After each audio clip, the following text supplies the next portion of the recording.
Om Shanti, 22nd June 2020. In today's Bab Dada's Sakar Murli, Shiv Baba has reminded us the great fortune that we can have by keeping one very simple intention according to this knowledge, and that is even husband and wife who are greatly fortunate children, they live together as brothers, and this is possible only when someone is soul conscious. Baba is talking about those who are married and they're living as a couple, but despite their living as a couple, still they should have this awareness of brothers, and hence they will be considered as the greatly fortunate children because they have the strength to maintain the purity even after having the situation of great impurity possibilities.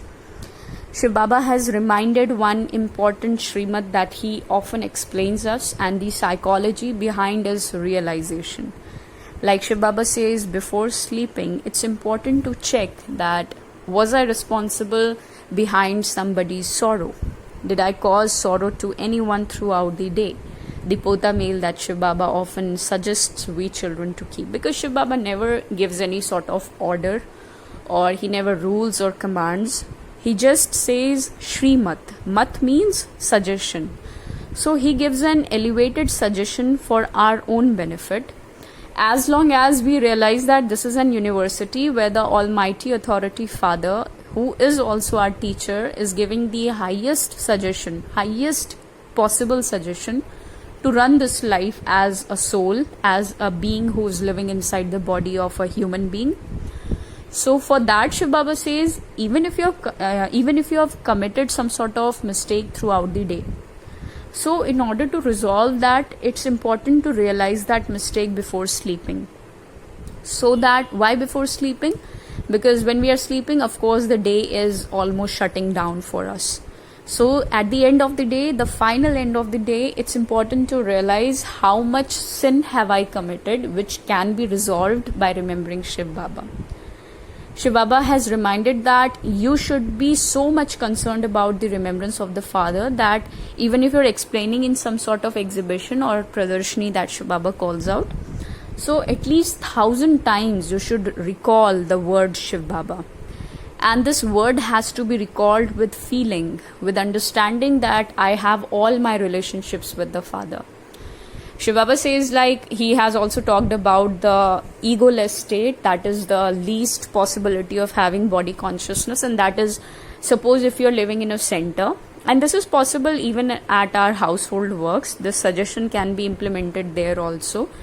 Like if somebody is sitting or living in center and they have their seniors with them, and suppose if we keep this thing in contrast to our colleges or professional institutions or professional workplace, so if we are having somebody who's having greater command over something, be it anything, even the spiritual knowledge or any field that we are working in, so if someone is having a better skill and better knowledge in turn, and we are juniors to them, so there is no point of having this ego that how can I ask them to explain this particular thing?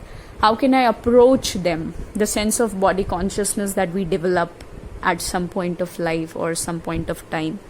So this is what Shiv Baba has reminded today, that if sisters are living at center, so juniors can call out to their seniors that to that particular jigyasi or the one who was sitting in front of you, to whom you were conveying the knowledge, that you should just wait, let me call my senior.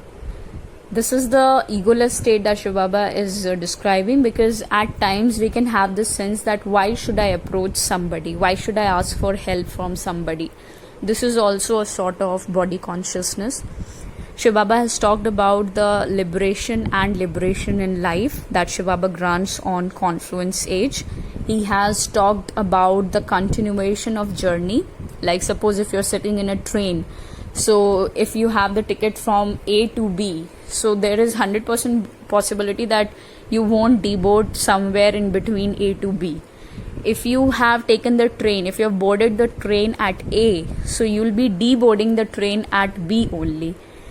And similarly, if we have booked our tickets in this spiritual journey with the Father on this real spiritual pilgrimage, So Baba says, don't get distracted in the Kali Yuga. Keep your hearts away from Kali Yuga, because you cannot sit in two boats at the same time.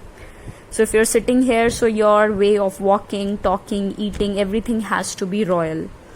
And Shiv Baba has reminded us by blessing that may you be ever happy and give the experience of a glimpse of happiness in a tasteless atmosphere. Despite having a tasteless or dull or sorrowful atmosphere, Baba says you should have that spark in your face, activities, mind, intellect, that you can give the glimpse of happiness to somebody even in a very hopeless environment.